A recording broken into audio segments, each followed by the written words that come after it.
The moment Evan Pumpernickel opened his mouth at that dinner party, I knew my marriage was over. Not because of what he said, though his crude joke about bedroom performance made everyone at the table snicker like teenagers, but because of how Natalie laughed. My wife of 18 years threw her head back and cackled like it was the funniest thing she'd ever heard. "Oh, Evan, you're terrible," she giggled, swatting his arm playfully while the other couples at our table exchanged knowing glances. "You can't say things like that." But she wanted him to keep saying things like that. I could see it in her eyes, the way she leaned toward him, the flush in her cheeks that had nothing to do with the wine.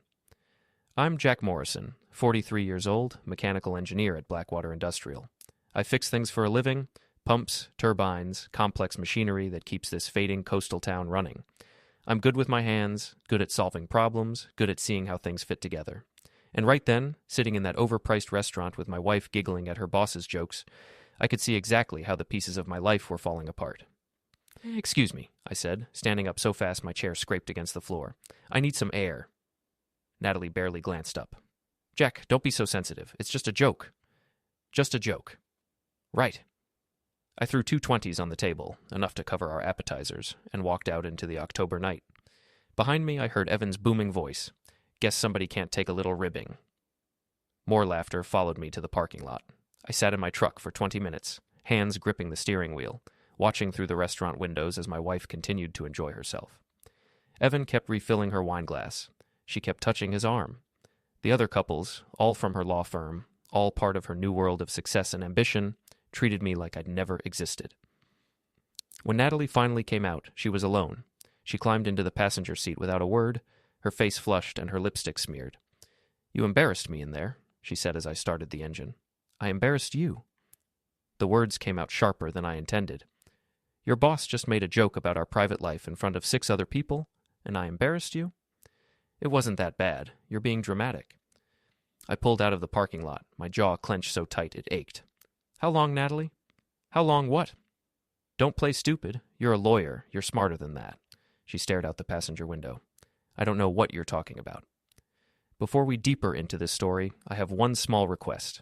Please subscribe, drop a like, comment, and hit that hype button to boost this channel so more people can discover these incredible Reddit stories. But she did know, and I knew she knew. That's the thing about being married to someone for 18 years. You learn to read the signs. The late nights at the office that started 3 months ago. The new clothes, the expensive perfume, the way she'd started locking her phone, the distance in her eyes when she looked at me like I was a stranger who'd wandered into her house by mistake. We drove home in silence through the empty streets of Blackwater Point. This town used to be something, a thriving fishing port, summer destination for wealthy families from Boston and New York.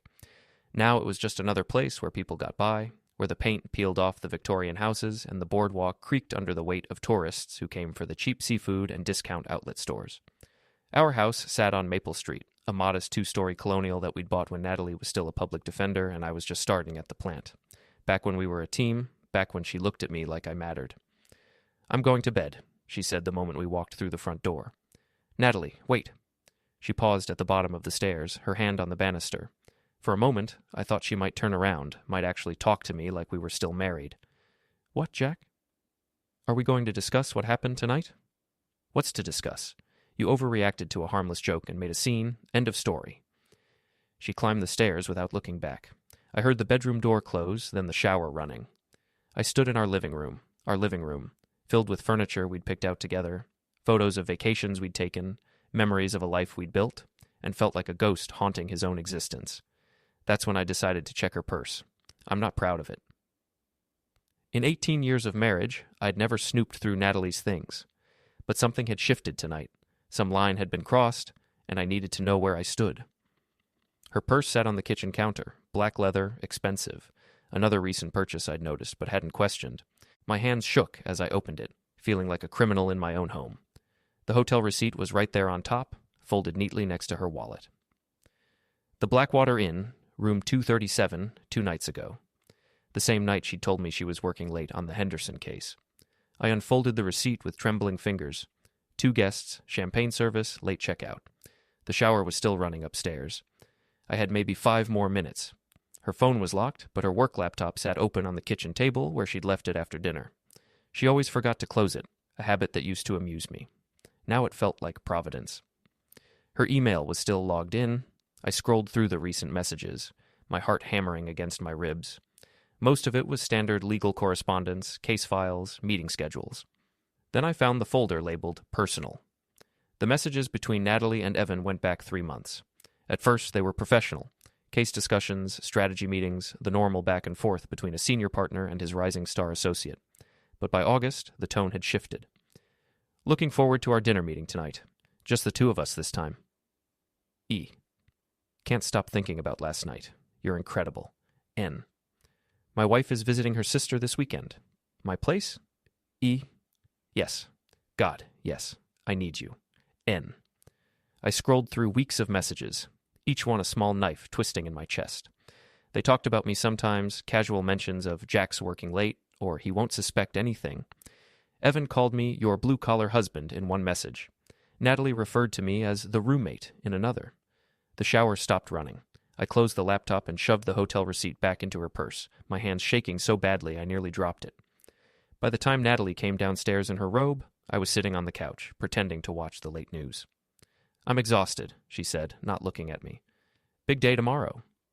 Another late night at the office? She paused in the doorway. Probably.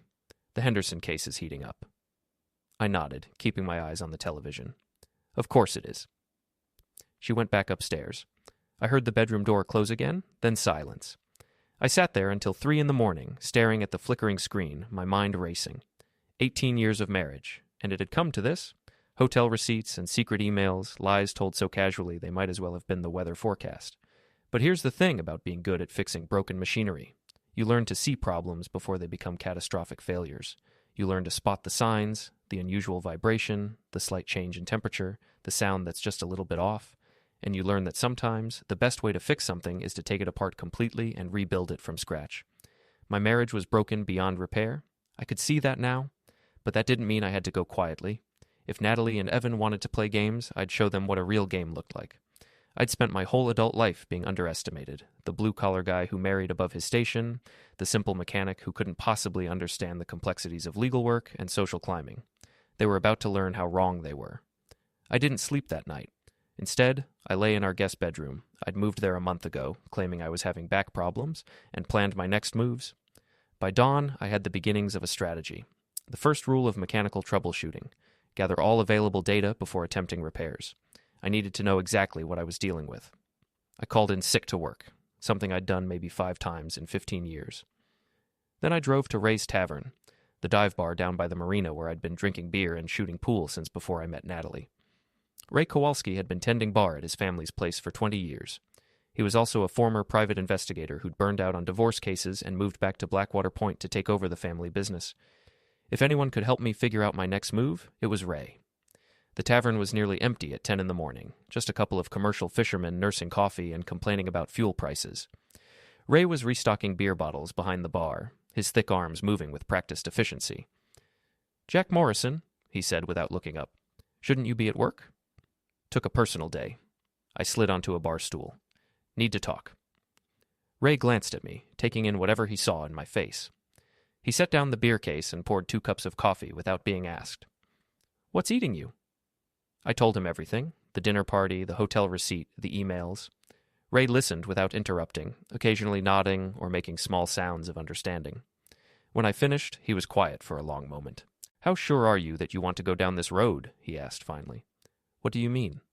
"I mean, some guys find out their wife is cheating, they file for divorce and move on, clean break, split the assets, start over. You're talking about something else." He was right. I was talking about something else. "She humiliated me, Ray. In public, in front of people who already think I'm not good enough for her. And she's been lying to my face for months. So you want revenge. I want justice." Ray smiled grimly. "Same thing, usually. Okay, but we do this smart. No stupid moves, no crimes that'll land you in jail. You want to destroy someone's life? You use their own weaknesses against them. What do you need from me?" "Everything. Phone records, credit card statements, work schedules, social media passwords. I need to know their patterns, their habits, their vulnerabilities. And Jack?" "Yeah? This is going to get ugly. You sure you're ready for that?" I thought about Natalie's laugh at the dinner table, the casual way she'd dismissed me, the months of lies and deception. "I'm ready." Ray nodded. "Then let's get to work." The next few days were a masterclass in surveillance and social engineering. Ray taught me how to track someone's movements without being obvious, how to gather information from public records, how to use social media to map out relationships and schedules. Natalie made it easy. She was so confident in her deception that she'd gotten sloppy. Her Facebook posts showed her working late on nights when she was actually at restaurants across town. Her credit card statements, which I could access through our joint account, revealed charges at lingerie stores, expensive hotels, and romantic restaurants that we'd never visited together. But the real goldmine was her law firm's internal directory. Natalie had logged into the system from our home computer, and her password was saved in the browser. Through the directory, I could see everyone's schedules, including Evan's. Evan Pumpernickel was 52 years old, married for 25 years to a woman named Patricia who ran a boutique downtown. He drove a silver Jaguar, lived in a McMansion on the hill overlooking the harbor, and had a reputation as the firm's rainmaker. He was also, according to the gossip Ray picked up from his bartending network, a serial cheater who'd been through at least 3 affairs in the past decade. Guy's got a pattern, Ray told me over coffee one morning. Goes after the younger associates, promises them career advancement, drops them when he gets bored. Your wife's just the latest. That should have made me feel better, but it didn't. It made me angrier. Natalie was smart enough to see through someone like Evan, but she'd fallen for it anyway. Or maybe she just didn't care as long as she got what she wanted. I started following them. Not every night. That would have been too obvious. But often enough to map out their routine. Tuesday nights at the Blackwater Inn, Thursday evenings at Romano's, an upscale Italian place 2 towns over, Friday afternoons at Evan's condo when his wife was at her book club.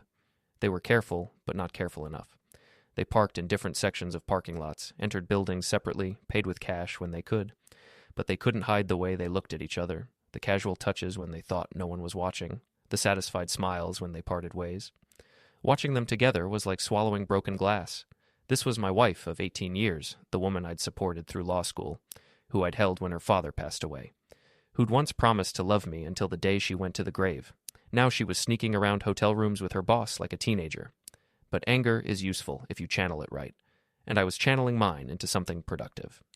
The first phase of my plan was simple: documentation. I needed evidence of the affair that would be undeniable, preferably in a format that could be shared widely. Ray had a friend who specialized in discreet photography, a guy named Pete who'd done surveillance work for insurance companies. Pete's good, Ray assured me. Professional, reliable, knows how to stay invisible, but this kind of work doesn't come cheap. I had money saved, $15,000 in an account that Natalie didn't know about, money I'd been setting aside for a boat I'd planned to buy when I retired. Now it would fund something else entirely. Pete was a small, nondescript man in his 50s who looked like he could disappear in a crowd of 3 people. He met us at the tavern after hours, bringing a briefcase full of high-end camera equipment.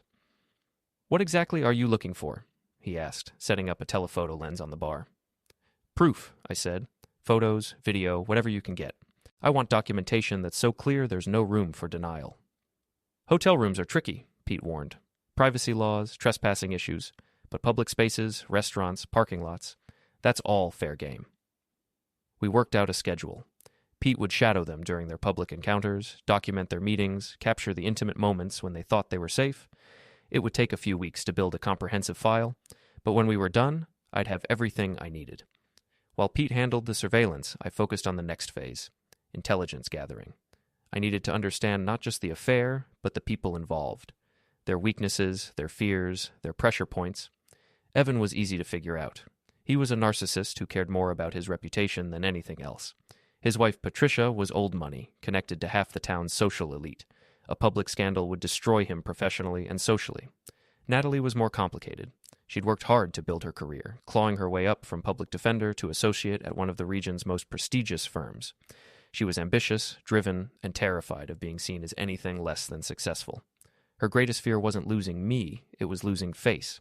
That gave me ideas. I also started paying attention to the office dynamics at Natalie's firm. She'd mentioned colleagues over the years, complained about office politics, gossiped about who was sleeping with whom. Now I listened with new ears, filing away every detail.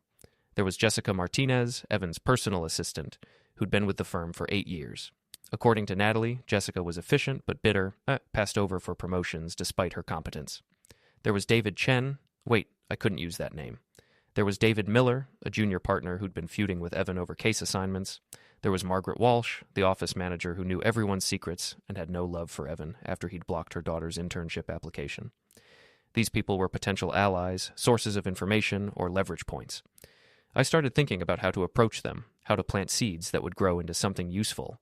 But first, I needed to test my new skills. On a Thursday evening, I followed Natalie and Evan to Romano's restaurant. I sat 3 tables away, hidden behind a menu, and watched them share pasta and wine like any other couple. They were careful not to touch too much in public, but their body language screamed intimacy. When they left separately, Natalie first, then Evan 10 minutes later, I followed Evan to the parking lot. His precious Jaguar sat under a streetlight, gleaming silver paint reflecting the autumn moon. I'd brought a small toolkit, the same one I used for emergency repairs at work.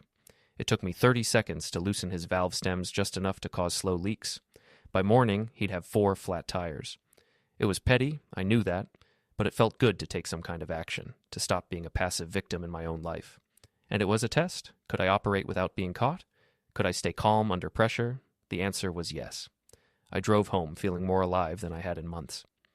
The next day, Natalie came home complaining about Evan's car troubles. Poor guy had 4 flat tires this morning, she said, shaking her head. Probably just bad luck, but he's convinced someone targeted him. That's terrible, I said, not looking up from my newspaper. Some people have no respect for other people's property. She agreed, completely missing the irony. That weekend, Pete delivered his first batch of photos. They were devastating. Clear, well-composed images of Natalie and Evan holding hands across restaurant tables, kissing in parking lots, entering the hotel together. There was no room for interpretation, no plausible deniability. This is good work, I told Pete, flipping through the prints. How much more do you need? Give me 2 more weeks, he said. I want to document their full routine, maybe catch them somewhere more compromising. The more evidence you have, the stronger your position. I agreed, but privately I was getting impatient. Every day I had to pretend everything was normal, had to kiss Natalie goodbye in the morning and ask about her day in the evening, was another day of swallowing poison. The breaking point came the following Tuesday. I was working late at the plant, trying to diagnose a problem with one of the main cooling pumps, when my phone buzzed with a text message. It was from Natalie. Working late again tonight. Don't wait up. Love you. Love you. The casual lie was like a slap in the face. I knew where she really was. The Blackwater Inn, room 237, their regular Tuesday night spot. I'd driven past the hotel enough times to know their routine, check in at 7, order room service around 8, leave separately around 11. But tonight, I decided to do more than drive past. I finished my work at the plant and drove to the hotel. The parking lot was half full, mostly traveling salesmen and tourists who couldn't afford the fancy resorts up the coast. I spotted Natalie's Honda Civic parked near the back, next to Evan's Jaguar. The sight of those 2 cars together, hidden in the shadows like guilty secrets, made something snap inside me. I walked into the hotel lobby like I belonged there. The desk clerk was a kid who couldn't have been more than 20, probably working his way through community college. He barely looked up when I approached. I'm supposed to meet my wife, I said casually. She's in room 237, but I forgot to get a key card. Could you help me out? The kid glanced at his computer screen. Name? I'd thought about this possibility. Pumpernickel. Evan Pumpernickel. Oh yeah, Mr. Pumpernickel. Sure thing. He programmed a key card and handed it over. Elevator's right there. My hands were shaking as I rode up to the 2nd floor. I had no plan beyond confronting them. No idea what I would say or do. I just knew I couldn't pretend anymore. Couldn't keep swallowing the lies and humiliation. Room 237 was at the end of the hall. I stood outside the door for a full minute, listening to the muffled sounds from inside. Laughter, music from the television, the clink of glasses. I slid the keycard into the lock. The door opened to reveal my wife of 18 years in a hotel bathrobe, wine glass in hand, laughing at something Evan had said. He was sitting on the bed in his underwear, tie draped around his neck like some kind of perverted trophy. They both froze when they saw me. Jack, Natalie whispered, her face going white. What are you... How did you... Get dressed, I said quietly. Both of you. Evan started to stand up, puffing out his chest like he was going to assert some kind of authority. Now listen here, Morrison. Sit down. My voice was calm, controlled, but something in my tone made him sink back onto the bed. Get dressed, get your things, and get out. We're done here. Jack, please, Natalie said, setting down her wine glass with shaking hands. Let me explain. Explain what? That you've been lying to me for 3 months? That you've been sneaking around behind my back with this clown? That you've been making me look like a fool in front of the whole town?" Tears started streaming down her face. "It's not what you think. It's exactly what I think." I pulled out my phone and showed her one of Pete's photos, the two of them kissing in Romano's parking lot. "And I have about 50 more just like this one." The color drained from Evan's face. "You've been spying on us?" "I've been gathering evidence. There's a difference." Natalie was sobbing now, mascara running down her cheeks. "Jack, I'm sorry. I'm so sorry. It just happened. I never meant for it to go this far. But it did go this far, and now we're going to deal with the consequences." I turned to leave, then paused at the door. "Oh, and Evan? Your wife Patricia might be interested to know where you've been spending your Tuesday nights. I'm sure she'd love to see these photos." The look of pure terror on his face was almost worth the months of humiliation. Almost. The ride home was the longest 20 minutes of my life. Natalie cried the entire way, alternating between apologies and explanations that made no sense. She'd been lonely. Evan had been persistent. It was just physical. It didn't mean anything. She loved me. She'd always loved me. She just got caught up in the excitement of her career success. I let her talk. There was nothing she could say that would change what happened next. At home, she followed me to the guest bedroom where I'd been sleeping. "What happens now?" she asked, standing in the doorway like she was afraid to come closer. "Now you pack a bag and find somewhere else to stay." "Jack, please, can't we talk about this? Can't we try to work it out?" I turned to face her. "Work what out, exactly? The fact that you've been lying to me for months? The fact that you humiliated me in public? The fact that you've been playing house with your boss while I've been sitting here like an idiot, wondering why my wife doesn't love me anymore?" "I do love you." "No, you don't. You love what I represent.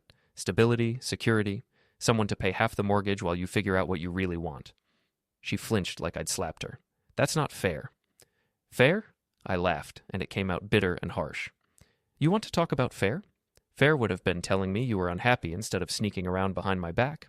Fair would have been asking for a divorce before you started screwing your boss. Fair would have been treating me with enough respect not to laugh at his jokes about our private life." "I never meant to hurt you." "But you did hurt me, and now you're going to live with the consequences." She packed a bag with shaking hands, throwing clothes and toiletries together like she was fleeing a fire. Maybe she was. Maybe we both were. "Where will I go?" she asked, zipping up her suitcase. "I don't care. Hotel, friend's house, Evan's place. Not my problem anymore." "What about the house? Our things?" "We'll figure it out through lawyers." She started crying again.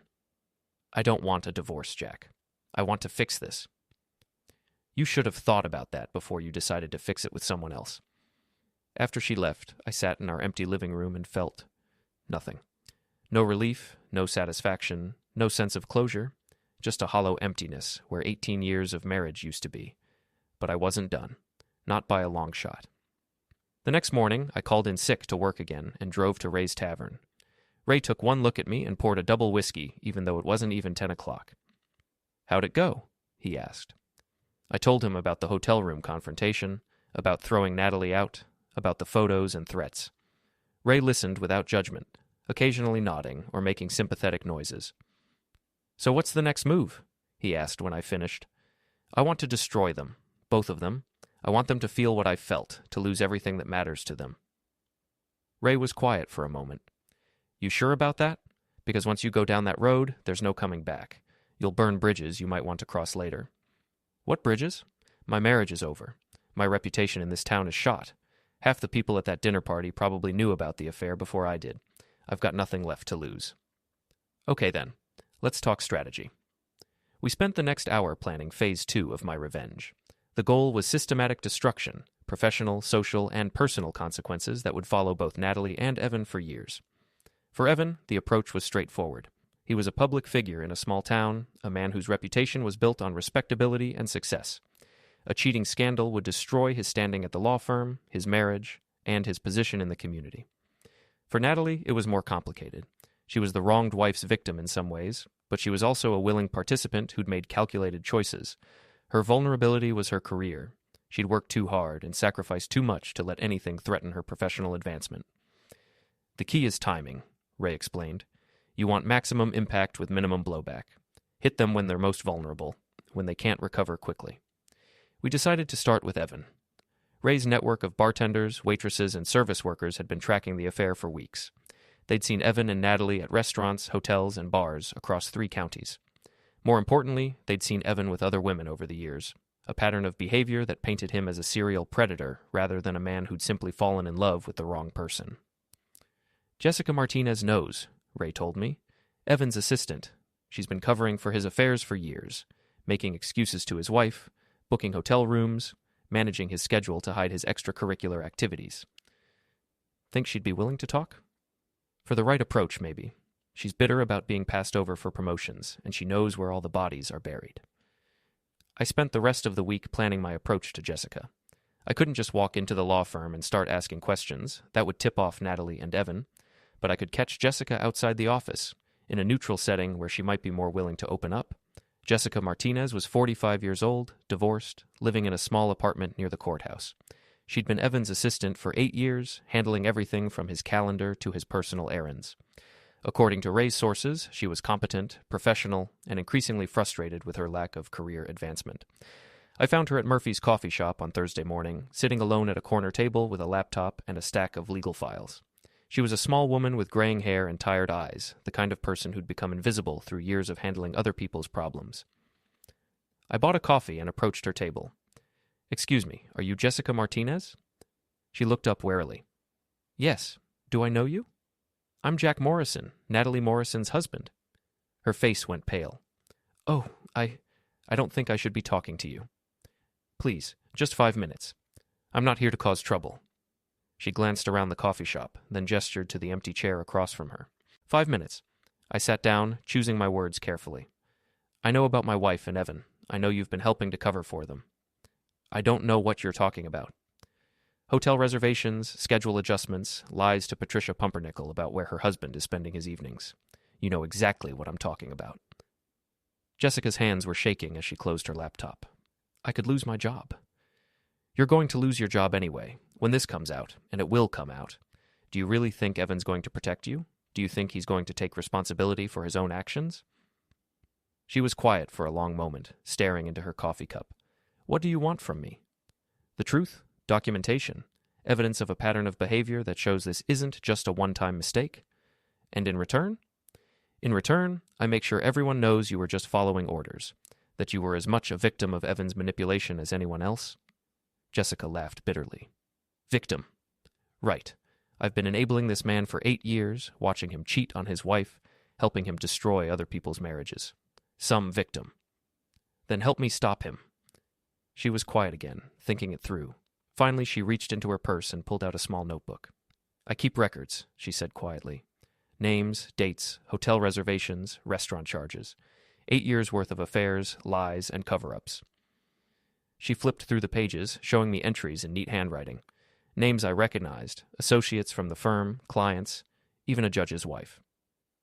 "Why do you keep all this?" I asked. "Insurance. I always knew this day would come when Evan would try to throw me under the bus to save himself. I wanted to be ready." "Will you help me?" Jessica looked at me for a long moment, then nodded. "What do you need?" Over the next hour, Jessica laid out 8 years of Evan Pumpernickel's infidelity in devastating detail. Hotel receipts, credit card statements, calendar entries that showed a pattern of systematic deception. She had names, dates, locations, everything needed to build an airtight case against him. But more than that, she had insight into his psychology, his methods, his weaknesses. "Evan's terrified of his wife finding out," she told me. "Patricia comes from money, old Blackwater Point family. Her father was a judge, her brother's a state senator. Evan married into respectability, and he knows he'll lose everything if she leaves him." "What about the law firm?" "The senior partners tolerate his behavior because he brings in clients, but they won't protect him if it becomes a public scandal. Bad publicity is bad for business."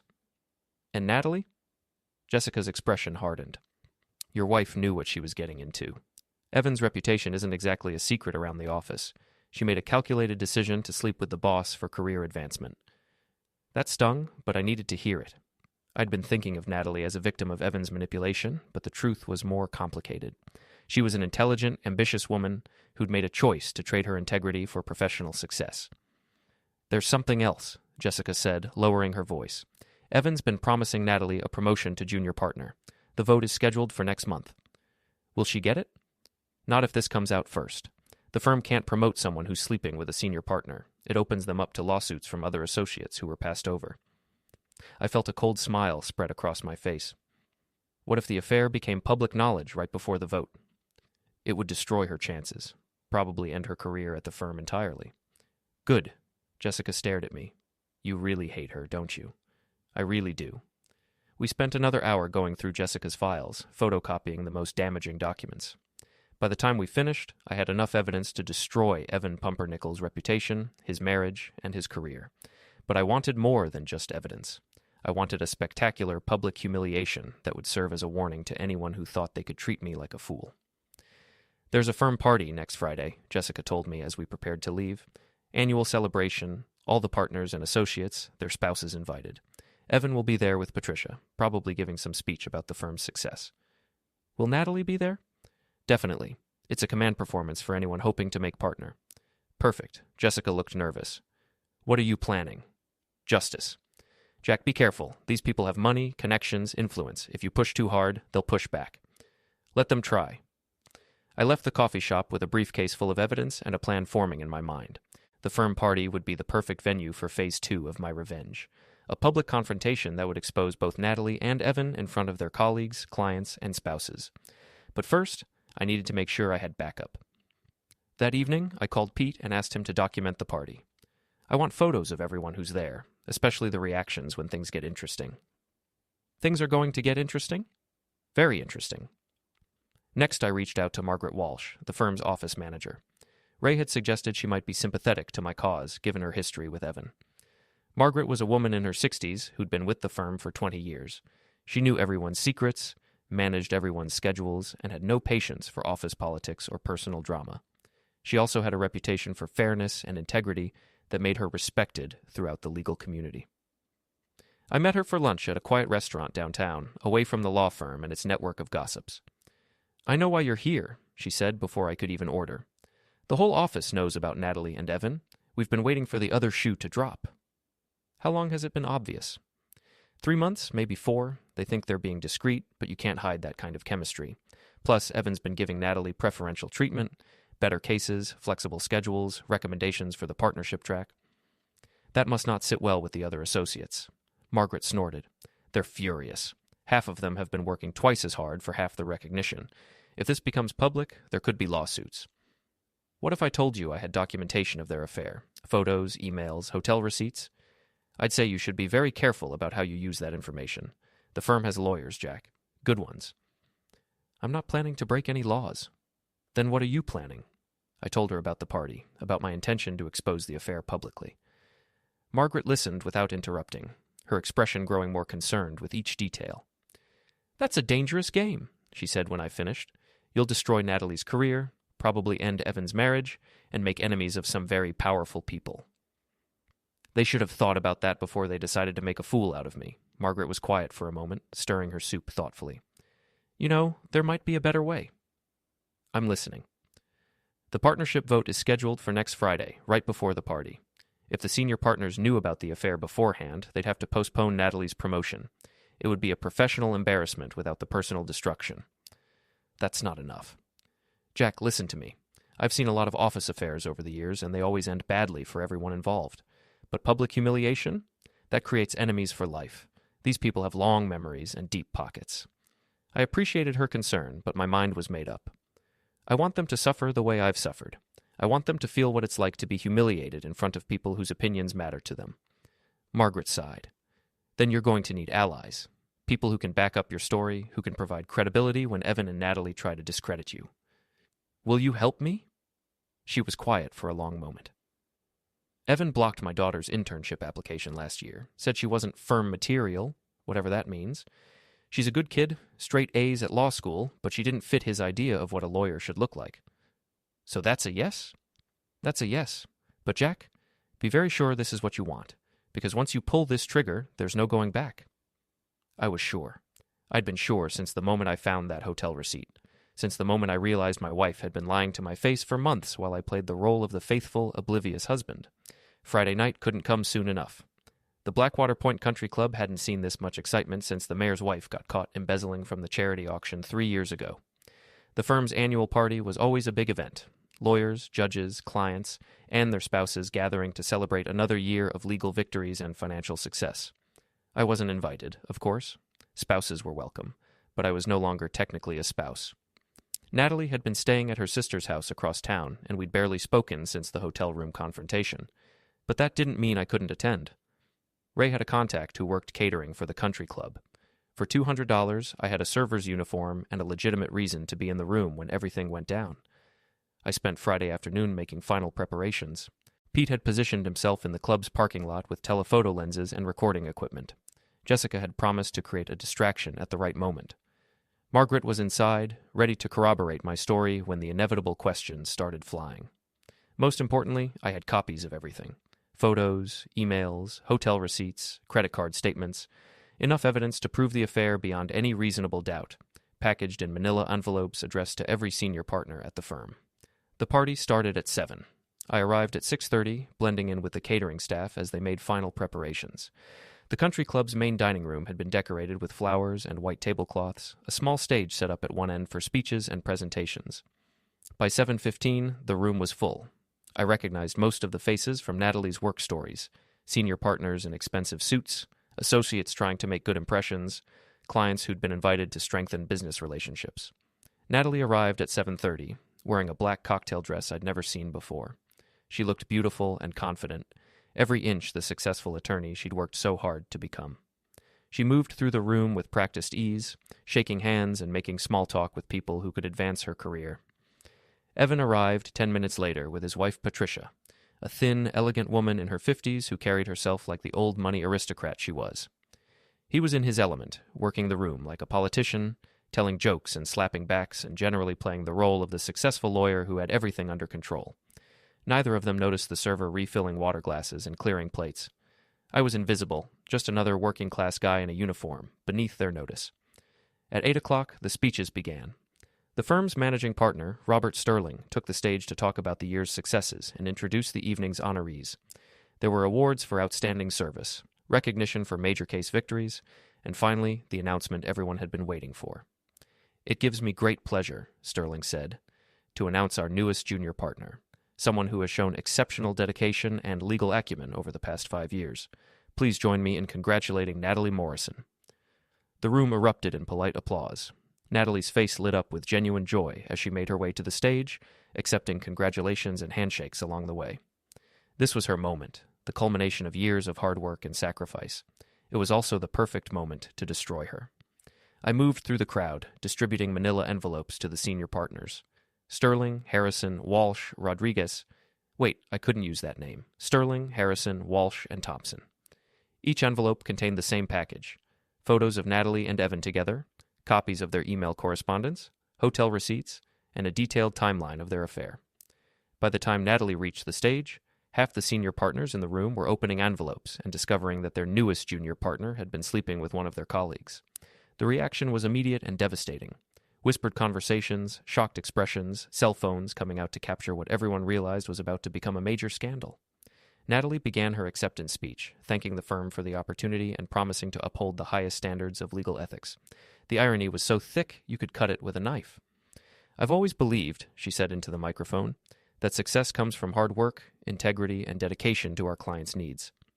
That's when Robert Sterling stepped forward and whispered something in her ear. I watched the color drain from Natalie's face as Sterling showed her one of the photos. Her confident smile faltered, then disappeared entirely. She looked out over the crowd, her eyes scanning the room until they found Evan. Evan was having his own crisis.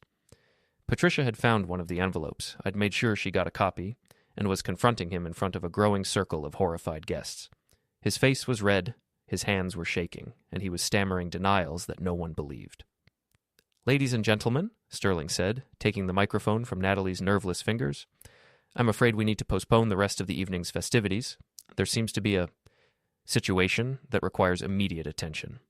But I wasn't done yet. I stepped out of the crowd, pulling off my server's jacket to reveal the suit I was wearing underneath.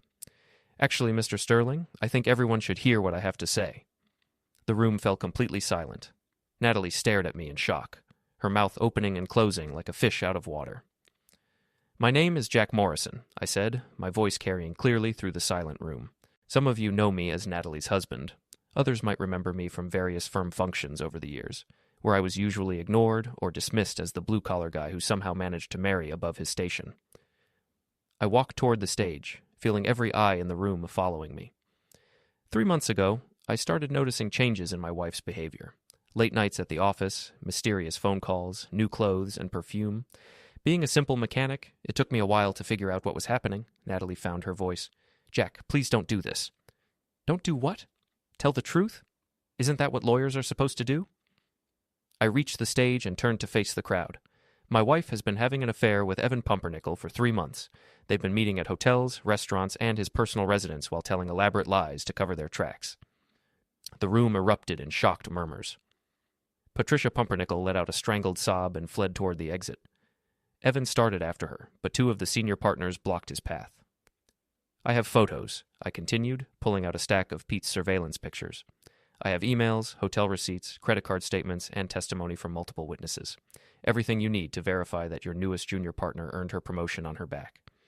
That's enough, Evan shouted, his face purple with rage. You can't come in here and make these accusations. Actually, I can, because unlike you, I have evidence to back up everything I'm saying. I tossed the photos onto the nearest table, where they scattered like fallen leaves. Images of Natalie and Evan kissing, holding hands, entering hotels together. The evidence was overwhelming and undeniable. The funny thing is, I said, my voice conversational now, I probably would have just filed for divorce and moved on with my life. But you 2 couldn't leave it at that. You had to humiliate me in public, make jokes about my performance, treat me like I was too stupid to figure out what was happening. I looked directly at Natalie, who was crying now, mascara running down her cheeks. You laughed at his jokes about our private life. You made me look like a fool in front of people whose opinions mattered to you. So now you get to see what public humiliation feels like. Sterling stepped forward, his face grim. Mr. Morrison, I think you've made your point. Perhaps it would be better if you left now, before the situation gets any worse. Oh, it's going to get much worse, I said cheerfully. See, I've also sent copies of all this evidence to the State Bar Association, the local newspaper, and about 50 of your most important clients. By Monday morning, everyone in town will know that the prestigious law firm of Sterling, Harrison, and Associates promotes lawyers based on their willingness to sleep with senior partners. The room exploded. Lawyers were shouting, spouses were crying, and clients were heading for the exits. In the space of 5 minutes, I destroyed not just Natalie and Evan, but potentially the entire firm's reputation. It was beautiful. Security guards appeared. The country club's management had finally decided to intervene. But I was already walking toward the exit, my work complete. Jack, Natalie called after me. Jack, wait. I paused at the door and turned back. She was running after me, her high heels clicking on the marble floor, her face streaked with tears and ruined makeup. Why? She asked. Why did you have to destroy everything? I didn't destroy anything, I said calmly. You did that all by yourself. I just made sure everyone could see the wreckage. I loved you. I still love you. No, you don't. You love what I represented. Stability, security, someone to pay the bills while you figured out what you really wanted. But you never loved me enough to be honest with me, and you sure as hell never loved me enough to be faithful. She was sobbing now, her carefully constructed facade completely shattered. What happens now? Now you live with the consequences of your choices, just like I've been living with them for the past 3 months. I walked out of the country club and into the cool October night, leaving behind the wreckage of my marriage and my wife's career. Pete was waiting in the parking lot, his cameras having captured every moment of the confrontation. How'd it go? He asked. Better than I hoped. What's next? I thought about that as we drove away from the country club, leaving behind the chaos and shouting and destroyed lives. What was next? I'd accomplished everything I'd set out to do. Natalie's career was over, her reputation destroyed. Evan's marriage was finished, his standing in the community ruined. The law firm would spend months dealing with the fallout, trying to repair their damaged reputation. But revenge, I was discovering, was a hollow victory. I felt no satisfaction, no sense of closure, no relief from the pain of betrayal. I just felt empty, like I'd burned down my own house to get rid of the termites. I don't know, I told Pete. I guess I figure out how to start over. The next morning, I woke up in my empty house and realized I had no idea what came next. For 3 months, my life had been focused on uncovering the truth and planning my revenge. Now that it was over, I was left with nothing but the ruins of my old life and no clear path forward.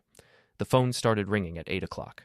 Reporters, lawyers, curious neighbors who'd heard about the confrontation at the country club. I let them all go to voicemail.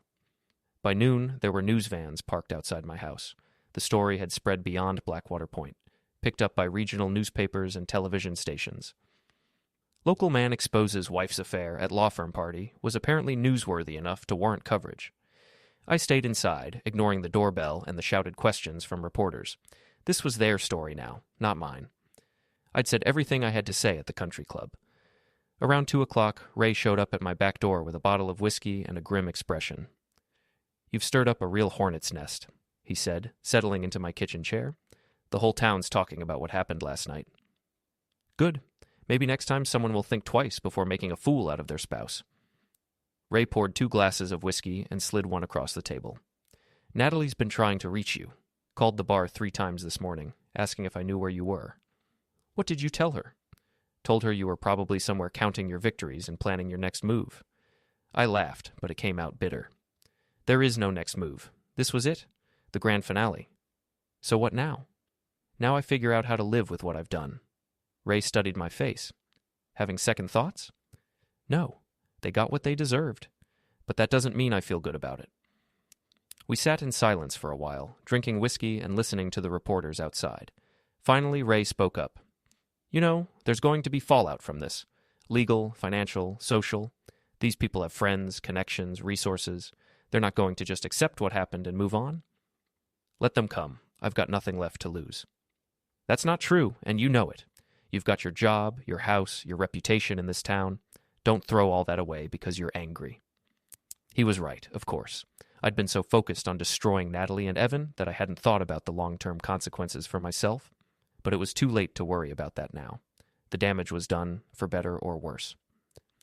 Over the next few days, the story continued to spread. The State Bar Association announced an investigation into the law firm's promotion practices. Several clients withdrew their business, citing concerns about ethical standards. 2 junior associates resigned, claiming they had been passed over for promotions because they wouldn't sleep with senior partners. Natalie lost her job, of course. The firm couldn't keep her on after the scandal, regardless of her qualifications.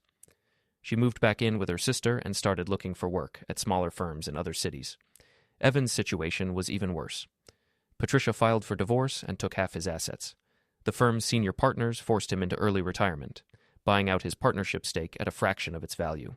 His reputation in the legal community was destroyed, but the victory felt hollow. I'd gotten my revenge, but it hadn't healed the hurt or filled the emptiness left by 18 years of marriage. I was still alone, still starting over at 43, still dealing with the wreckage of a life I'd helped destroy. 3 weeks after the party, I was sitting in Ray's tavern when Jessica Martinez walked in. She looked different, lighter somehow, like a weight had been lifted from her shoulders. "I wanted to thank you," she said, sliding onto the bar stool next to mine. "For what?" "For giving me the courage to finally stand up to Evan. I testified for the Bar Association investigation, told them everything I knew about his pattern of behavior. It felt good to finally tell the truth. What are you going to do now?" "I got a job with a firm in Portland. Clean slate, fresh start. What about you?" I shrugged, still figuring that out. Jessica was quiet for a moment. "You know, what you did at the party, it was brutal, but it was also necessary. Evan had been getting away with that behavior for years because no one was willing to call him out on it." "And Natalie?" "Natalie made her choice. She knew what kind of man Evan was, knew he had a history of affairs, but she thought she was different. She thought she could control the situation, use him to advance her career without consequences." "Do you think she really loved him?" Jessica shook her head. "I think she loved what he could do for her. The promotion, the status, the access to powerful people. But love? No, I don't think so." That should have made me feel better, but it didn't. If anything, it made the betrayal worse. Natalie had destroyed our marriage not for love or passion, but for career advancement. I'd been traded in for a better position and a corner office. "The thing is," Jessica continued, "you could have handled this differently, quietly, through lawyers and private investigators, but you chose to make it public, to humiliate them in front of their peers." "They humiliated me first. I know, and maybe they deserved it. But that kind of revenge, it changes you, makes you harder, more cynical. I've seen it happen to other people who've been betrayed." She was right. I could feel it happening already. The way I looked at couples differently now, wondering which one was cheating. The way I questioned everyone's motives. assume the worst about their intentions. The betrayal had poisoned something inside me, and the revenge had made it worse. "So what's the solution?" I asked. "Time, I guess. Distance. Maybe therapy. The anger will fade eventually, but the scars..." She shrugged. "Those might be permanent." Jessica finished her drink and stood up. "Take care of yourself, Jack. You deserve better than what happened to you, but you also deserve better than what you've become." After she left, I sat at the bar for another hour, thinking about her words. What had I become? A man who'd destroyed his wife's career and his marriage in the name of justice? Someone who'd chosen public humiliation over private dignity? Maybe. But I'd also become someone who wouldn't be taken advantage of, who wouldn't sit quietly while others made a fool of him. That had to count for something. The reporters eventually lost interest and moved on to other stories. The legal investigation continued, but quietly, without the drama of that first night. Life in Blackwater Point slowly returned to normal, though people still whispered when they saw me at the grocery store or gas station. I went back to work at the plant, fixing machines and solving problems and trying to rebuild some kind of routine. My colleagues were awkward around me at first. Nobody knew quite what to say to the guy who'd publicly destroyed his cheating wife. But eventually things settled into a new normal. The divorce papers came in December. Natalie's lawyer had tried to claim I'd intentionally sabotaged her career, that she deserved compensation for the professional damage I'd caused. My lawyer, a sharp young woman named Lisa Chen... Wait, that violated the name restriction. My lawyer, a sharp young woman named Lisa Thompson, had laughed at that argument. "She sabotaged her own career when she decided to sleep with her boss," Lisa told me. "The fact that you exposed it doesn't make you liable for the consequences." The settlement was straightforward. We split the house and savings, divided the debt, went our separate ways. 18 years of marriage reduced to a stack of legal documents and a check for half the value of everything we'd built together. I signed the papers without emotion. This was just the final step in a process that had started the night I found that hotel receipt. The marriage had been over for months. The divorce was just making it official. On a cold January morning, I got a call from Margaret Walsh. She'd left the law firm after the scandal, disgusted by the senior partner's handling of the situation. "I wanted to let you know," she said. "The Bar Association finished their investigation. Evan's been suspended for 6 months for ethical violations. The firm got a formal reprimand and had to implement new policies about relationships between partners and associates." "What about Natalie?" "No formal sanctions. She was the junior party in the relationship, and there was no evidence she'd violated any specific ethical rules. But her reputation, that's going to follow her for years." "Good." Margaret was quiet for a moment. "Jack, I need to ask you something. Was it worth it? All the pain, all the destruction, all the lives that got turned upside down. Was it worth it?" I thought about that question for a long time after we hung up. Was it worth it? I'd gotten my revenge, proven that I wasn't someone who could be walked on and discarded. But I'd also burned down everything I'd spent 18 years building, left myself alone at 43 with nothing but bitter satisfaction and an empty house. Maybe that was the real cost of revenge. Not just what you did to your enemies, but what you did to yourself in the process. But sitting in my quiet house on that January morning, looking out at the snow-covered street where Natalie and I had once planned to grow old together, I realized something important. I was free.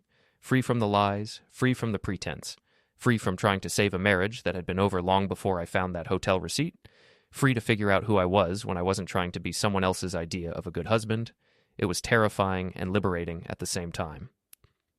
The phone rang, interrupting my thoughts. For a moment, I thought it might be Natalie.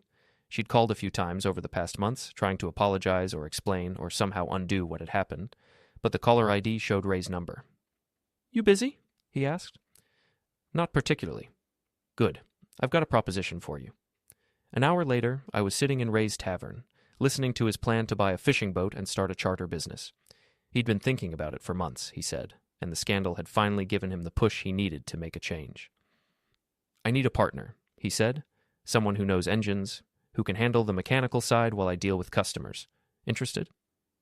I looked around the bar, the same place where I'd planned my revenge, where I'd met with Jessica and Pete and all the other people who'd helped me destroy my old life. Now Ray was offering me a chance to build something new. "Yeah," I said, "I'm interested." We shook hands across the bar, sealing a partnership that would take us both in directions we'd never imagined. It wasn't the life I'd planned when I married Natalie 18 years ago, but it was my life now. And maybe, eventually, that would be enough.